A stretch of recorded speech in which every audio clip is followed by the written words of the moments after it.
Hello दोस्तों, मैं Rajesh Kumar Karpura academy YouTube channel में आप तमाम साथियों का, भाइयों का हार्दिक अभिनंदन करता हूं, वेलकम करता हूं, स्वागत करता हूं।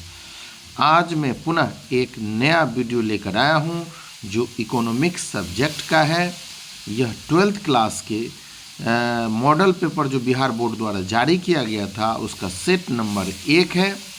आज मैं इकोनॉमिक्स के पहले सेट पर काम कर रहा हूं। इसका 1 से लेकर 100 तक ऑब्जेक्टिव है।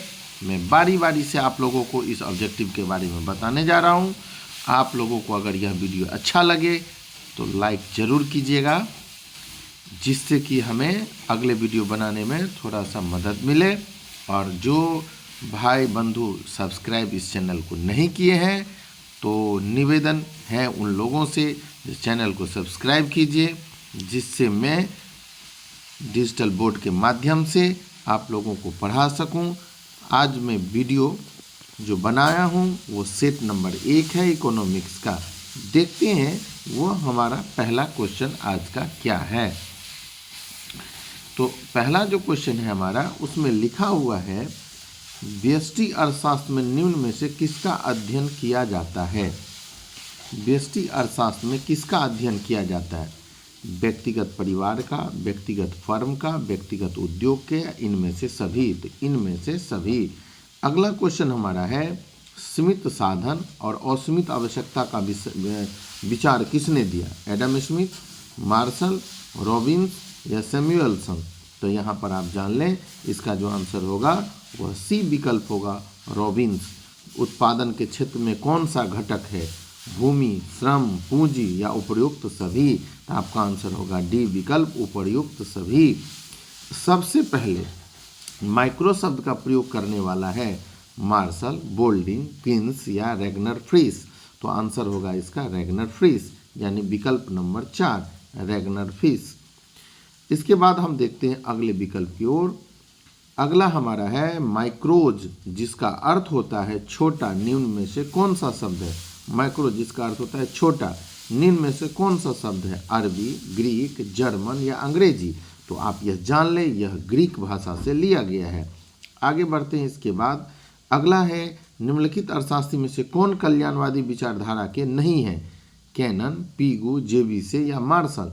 तो आप इसके आंसर पर चली जाएं जेबी से, यानी विकल्प नंबर जो होगा इसका सी विकल्प होगा। अर्थव्यवस्था का केंद्रीय समस्या है क्या उत्पादन हो, कैसे उत्पादन हो, उत्पादित वस्तुओं का वितरण कैसे हो? उपर्युक्त सभी। आंसर डी होगा, उपर्युक्त सभी। अगले क्वेश्चन की तरफ हम लोग बढ़ते हैं।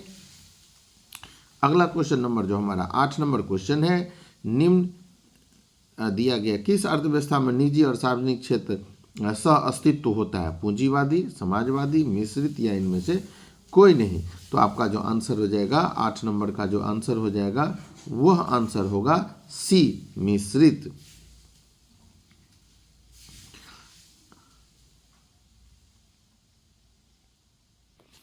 आगे हम लोग देखते हैं क्वेश्चन नंबर 9 पर आते हैं।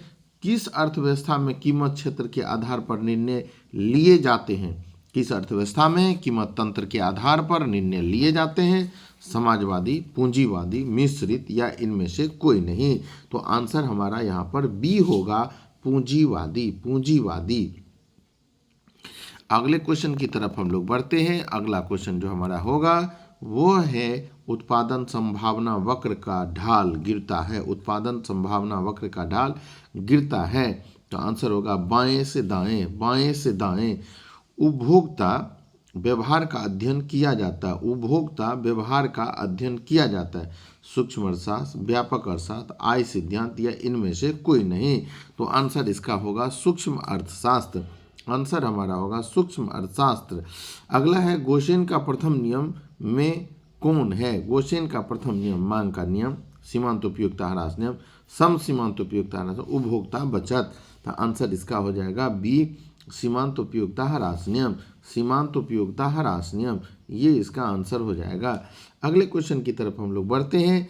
अगला क्वेश्चन मेरा है बजट रेखा दर्शाती है। बजट रेखा दर्शाती है मूल्य अनुपात, आय अनुपात, लागत अनुपात या इनमें से सभी? या इनमें से कोई नहीं। तो हमारा जो 13 का विकल्प हो जाएगा, 13 का जो आंसर होगा वो मूल्य अनुपात हो जाएगा। अगला क्वेश्चन है, उदासीनता वक्र की ढाल निम्नांकित में से किससे मापी जाती है? बढ़ती सीमांत प्रतिस्थापन आय, इसके बाद है सीमांत रूपांतरण दर या सीमांत प्रतिस्थापन दर। तो शायद इसका आंसर सी होगा, सीमांत प्रतिस्थापन दर। अगले क्वेश्चन की तरफ हम लोग बढ़ते हैं। अगला क्वेश्चन हमारा है, वस्तु की हर अगली इकाई के प्रयोग में सीमांत उपयोगिता घटती है, बढ़ती है, स्थिर रहती है या शून्य हो जाती है? तो आप जान ले, इसका आंसर हो जाएगा घटती है। अगला हमारा जो आंसर होगा, उपयोगिता सीमांत उपयोगिता हम कैसे निकालते, सीमांत उपयोगिता हम कैसे निकालते, उसका क्या फॉर्मूला होता है?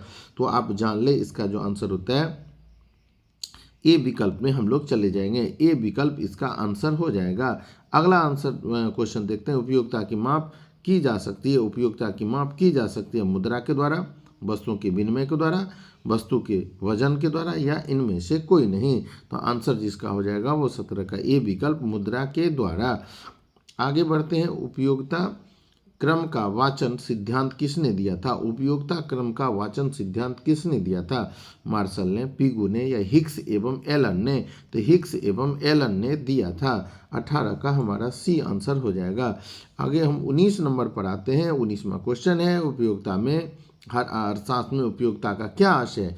किसी वस्तु में आवश्यकता पूरी करने की शक्ति, किसी वस्तु में आवश्यकता पूरी करने की शक्ति, ए विकल्प हो जाएगा। कुल उपयोगिता जब स्थिर होती है तब सीमांत उपयोगिता होती है। कुल उपयोगिता अगर स्थिर होती है तो सीमांत उपयोगिता धनात्मक होती है। मांग वक्र का सामान्यतः ढाल होता है।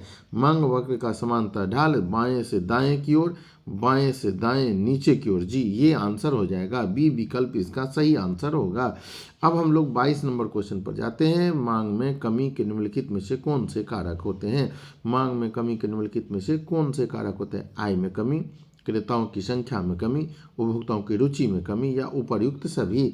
आंसर डी विकल्प हो जाएगा, उपर्युक्त सभी। आंसर डी विकल्प, उपर्युक्त सभी। अब हम लोग अगले क्वेश्चन की तरफ बढ़ते हैं। अगला क्वेश्चन हमारा है, ऐसी वस्तुएं जिनका एक दूसरे के बदले प्रयोग किया जाता है ये कहलाते हैं। ऐसी वस्तुएं जिनका एक दूसरे के बदले प्रयोग किया जाता है, पूरक वस्तुएं, स्थानापन्न वस्तुएं, आरामदायक वस्तुएं या इनमें से कोई नहीं। तो इसका जो आंसर हो जाएगा वह बी विकल्प होगा, स्थानापन्न वस्तुएं। कॉफी के मूल्य में वृद्धि होने से चाय की मांग, कॉफी के मूल्य में वृद्धि होने से चाय की मांग बढ़ती है, चाय का वैल्यू बढ़ जाएगा, चाय का डिमांड बढ़ जाएगा। इसके बाद हम लोग देखते हैं, निम्न में से स्थानापन्न वस्तुओं का उदाहरण है। निम्नलिखित में से स्थानापन्न वस्तुओं का उदाहरण है, चाय और चीनी, जूते और जुराब, कलम और स्याही, चाय और कॉफ़ी। तो ये विकल्प हमारा सबसे बेहतर होगा, डी नंबर, चाय और कॉफ़ी। इसके बाद हम लोग देखते हैं अगला क्वेश्चन जो हमारा है वह विलासिता की वस्तुओं की इसके बाद हमारा जो अगला क्वेश्चन है, विलासिता की वस्तुओं की मांग है। विलासिता की वस्तुओं की मांग बेलोचदार होती है, लोचदार होती है, अत्यधिक लोचदार होती है या पूर्णतया बेलोचदार होती है? तो आप जान लें, इसका जो आंसर होगा वह बेलोचदार होती है। विलासिता की वस्तुएं बेलोचदार होती है।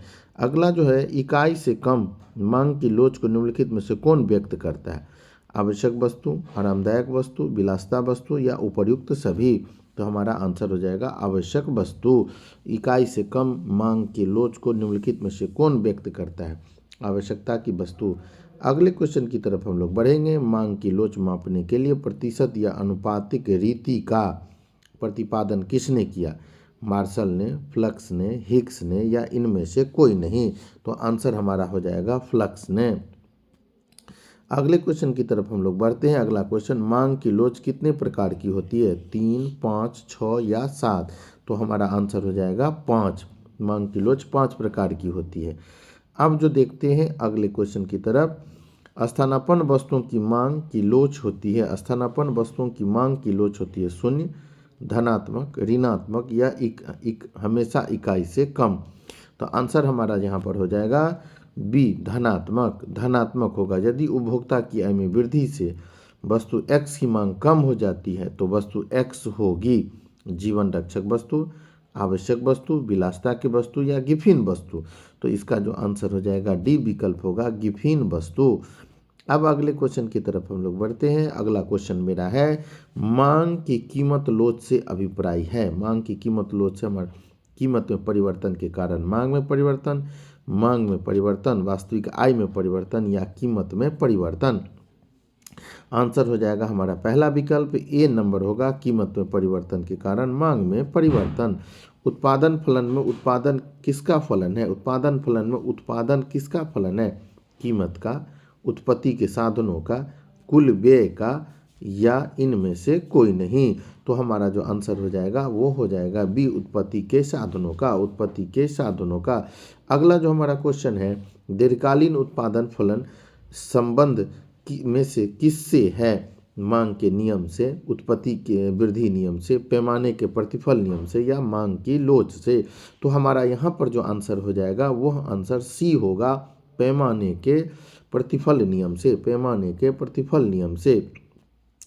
अगला क्वेश्चन मेरा है, परिवर्तनशील अनुपात का नियम संबंधित है। परिवर्तनशील अनुपात का नियम अल्पकाल और दीर्घकाल दोनों से, दीर्घकाल से, अल्पकाल से, या इनमें से, या अति दीर्घकाल से।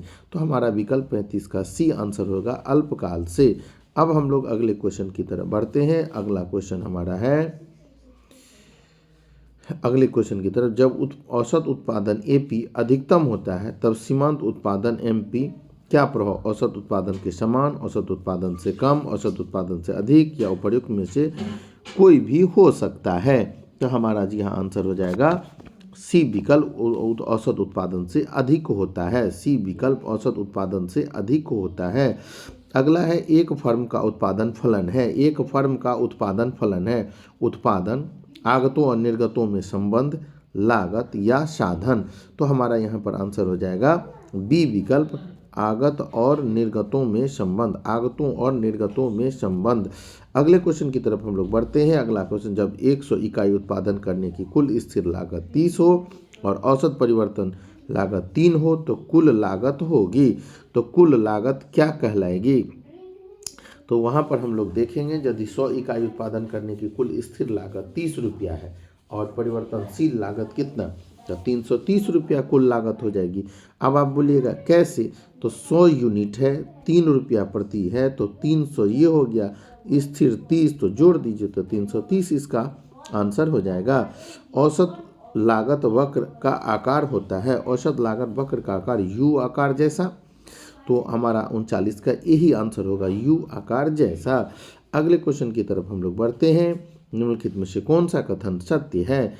AC बराबर TFC माइनस TVC, AC बराबर, यहाँ पर हो जाएगा AC बराबर AFC प्लस TVC, AC बराबर TFC प्लस ABC, AC बराबर AFC प्लस ABC। तो यहाँ पर हमारा जो आंसर हो जाएगा वो 40 का डी विकल्प हो जाएगा। अगले क्वेश्चन की तरफ हम लोग बढ़ते हैं। अगला क्वेश्चन मेरा है, मौद्रिक लागत में निम्नलिखित में से कौन सम्मिलित किया जाता है? तो यहाँ पर हमारा हो जाएगा अव्यक्त लागतें, सामान्य लाभ, व्यक्त लागतें, या उपर्युक्त में से सभी। तो आंसर हो जाएगा मौद्रिक लागत में निम्नलिखित में से किससे सम्मिलित किया जाता है? तो व्यक्त लागतें, व्यक्त लागतें। अगले क्वेश्चन की तरफ हम लोग बढ़ते हैं। निम्नलिखित में से कौन स्थिर लागत नहीं है? निम्नलिखित में से कौन स्थिर लागत नहीं है? ब्याज, बीमे का प्रीमियम, या कच्चे माल की लागत। सी विकल्प इसका आंसर हो जाएगा। अगला क्वेश्चन हमारा है, अगला जो हमारा क्वेश्चन है, MR प्रदर्शित करता है, मार्जिनल MR प्रदर्शित करता है। तो इसका जो सही आंसर हो जाएगा वो ए विकल्प हो जाएगा। अगला है, किस बाजार में AR बराबर MR होता है? किस बाजार में AR बराबर MR होता है? तो पूर्ण प्रतियोगिता बाजार में, पूर्ण प्रतियोगिता बाजार में। अगले क्वेश्चन की तरफ बढ़ते हैं। निम्नलिखित में से कौन सा कथन सही है? औसत आगम AR, एवरेज रिवेन्यू, और कीमत एक है। औसत आगम रेखा और मांग रेखा एक है, AB दोनों। तो इसका आंसर हो जाएगा सी विकल्प, AB दोनों। इसके बाद हम लोग देखते हैं, एक आधिकारी प्रतियोगिता में क्या स्थिर रहता है? एक आधिकारी प्रतियोगिता में क्या स्थिर रहता है? AR, MR, AR और MR दोनों, इनमें से कोई नहीं। तो इनमें से कोई नहीं। इसके बाद हम लोग देखते हैं, अगले क्वेश्चन की तरफ बढ़ जाते हैं। फर्म के संतुलन में होता है, फर्म के संतुलन में होता है। तो फर्म के संतुलन में MR बराबर MC, MR greater than MC, MR smaller than MC, MR is equal to M C is equal to 0। तो यहाँ पर मेरे विचार से इसका जो आंसर 47 का ए विकल्प हो जाएगा। अगला क्वेश्चन मेरा है, उत्पादन संतुलन की निम्नलिखित में से कौन सी रीतियां हैं? कुल आगम कुल लागत रीति, सीमांत आगम सीमांत लागत रीति, ए बी दोनों। तो 48 का सी, ए बी दोनों। अगले क्वेश्चन की तरफ हम लोग बढ़ते हैं। अगला क्वेश्चन है, एक फर्म की हानि की स्थिति में उत्पादन तब करती है जब मूल्य औसत लाभ से अधिक हो, मूल्य औसत लाभ के बराबर हो, मूल्य औसत लाभ परिवर्तनशील लागत से अधिक हो, मूल्य औसत परिवर्तनशील लागत से कम हो। तो यहाँ पर इसका आंसर सी विकल्प हो जाएगा। अगला है, वस्तु की कीमत के निर्धारक घटक हैं। वस्तु की कीमत के निर्धारक घटक हैं तो वस्तु कीमत, संबंधित वस्तुओं की कीमत, उत्पादन साधनों की कीमत या उपर्युक्त में से सभी, उपर्युक्त में से सभी। अगले क्वेश्चन की तरफ हम लोग बढ़ते हैं। किसी वस्तु की पूर्ति की मात्रा उसकी कीमत के बीच किस प्रकार का संबंध पाया जाता है? तो आंसर हमारा यहाँ पर हो जाएगा विलोम प्रत्यक्ष। तो प्रत्यक्ष संबंध पाया जाता है।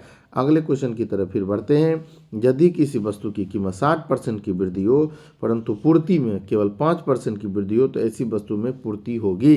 तो इसका आंसर हो जाएगा अत्यधिक लोचदार या बेलोचदार। तो बेलोचदार। अगला क्वेश्चन हमारा है 53 नंबर, देखते हैं। बाजार की निम्नलिखित में से कौन सी विशेषता है? बाजार की निम्नलिखित में से कौन सी विशेषता है? एक क्षेत्र, क्रेता एवं विक्रेताओं की उपस्थिति, वस्तु का एक मूल्य या उपर्युक्त सभी। तो आंसर हो जाएगा इसका उपर्युक्त सभी। आप अगले क्वेश्चन की तरफ फिर हम बढ़ते हैं। बाजार स्थित जिसमें एक क्रेता होता है कहलाता है एकाधिकार, द्वैधिकार, उसके बाद जो है इसके बाद मोनोप्सोनी या इनमें से कोई नहीं। तो आंसर हमारा हो जाएगा मोनोप्सोनी। ये हमारा आंसर हो जाएगा। अब फिर हम अगले क्वेश्चन की तरफ बढ़ते हैं। अगला क्वेश्चन है, एकाधिकारी प्रतियोगिता का निम्नलिखित में से कौन सी विशेषता है? विभेदीकृत उत्पाद, विक्रय लागतें, बाजार का अपूर्ण ज्ञान या उपर्युक्त सभी। तो आंसर इसका हो जाएगा उपर्युक्त सभी। इसका आंसर हो जाएगा। अब हम लोग देखते हैं, एक नए विचार की तरफ चलते हैं। सपनों को साकार करने का पहला कदम खुद पर विश्वास करो। अगर आपको अपने सपने साकार करने हो तो पहले अपने आप पर विश्वास करो। जो हमारी जो परीक्षा होगी उसमें हम सफल होंगे, तभी आपका सपना साकार होगा। चलते हम लोग आगे, फिर अगले क्वेश्चन की तरफ हम लोग बढ़ते हैं। जो हमारा अगला क्वेश्चन है,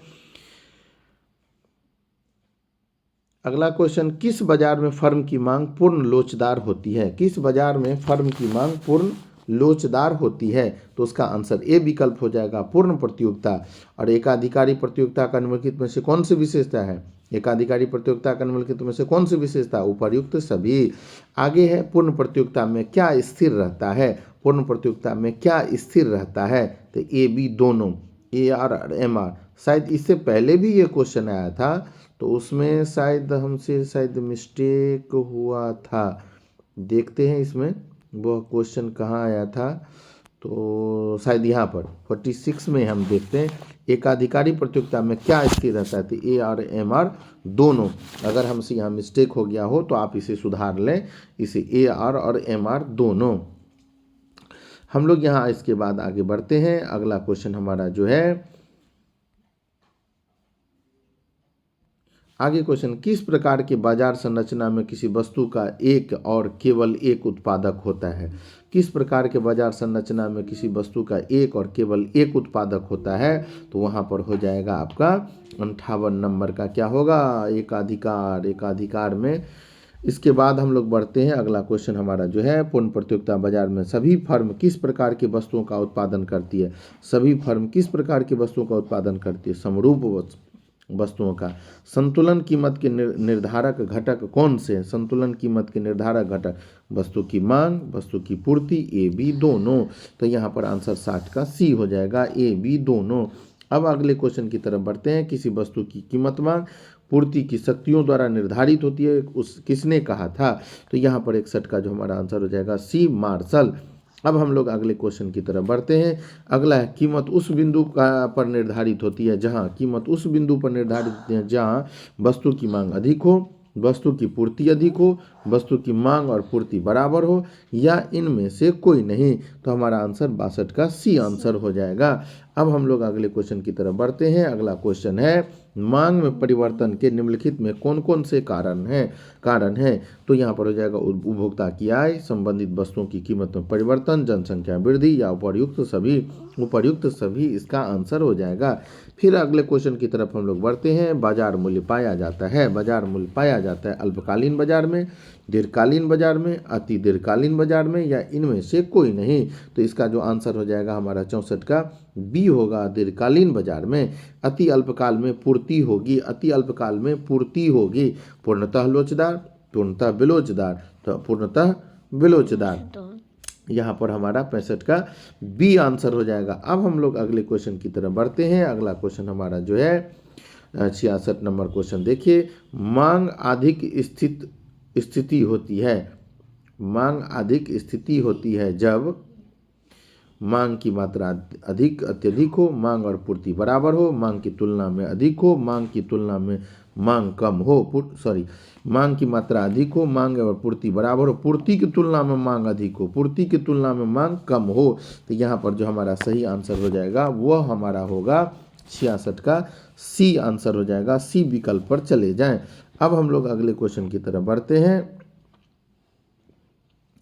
साधन कीमत निर्धारण के निम्नलिखित में कौन से घटक हैं। साधन कीमत निर्धारक के निम्नलिखित से कौन से घटक है।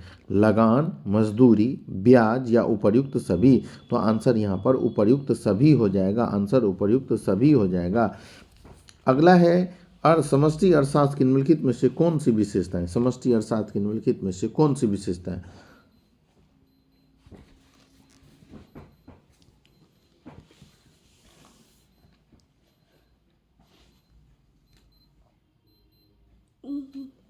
अब हम लोग देखते हैं समष्टि अर्थशास्त्र के निम्नलिखित में से कौन सी सीमाएं हैं। सामूहिक अर्थशास्त्री विरोधाभास, व्यक्तिगत इकाइयों की अवहेलना, ए बी दोनों। तो 68 का यहाँ पर जो आंसर हम होगा व्यक्तिगत इकाइयों की अवहेलना। रोजगार सिद्धांत का संबंध है स्थैतिक अर्थशास्त्र, व्यष्टि अर्थशास्त्र, समष्टि अर्थशास्त्र, या इनमें से कोई नहीं। तो आंसर हो जाएगा समष्टि अर्थशास्त्र से। समष्टि अर्थशास्त्र अध्ययन करता है पूर्ण रोजगार का, समग्र कीमत स्तर का, सकल राष्ट्रीय उत्पाद का, या उपर्युक्त सभी। आंसर हो जाएगा उपर्युक्त सभी।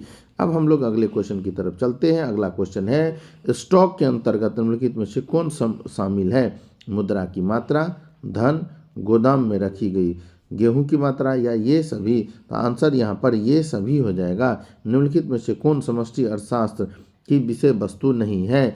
राष्ट्रीय आय, विदेशी विनिमय, मांग का नियम, या सार्वजनिक व्यय। तो यहाँ पर जो हमारा आंसर हो जाएगा 72 का हो जाएगा वह सी विकल्प होगा, मांग का नियम।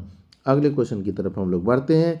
अगला क्वेश्चन मेरा है चक्रीय प्रवाह के अंतर्गत निम्नलिखित में से कौन शामिल है।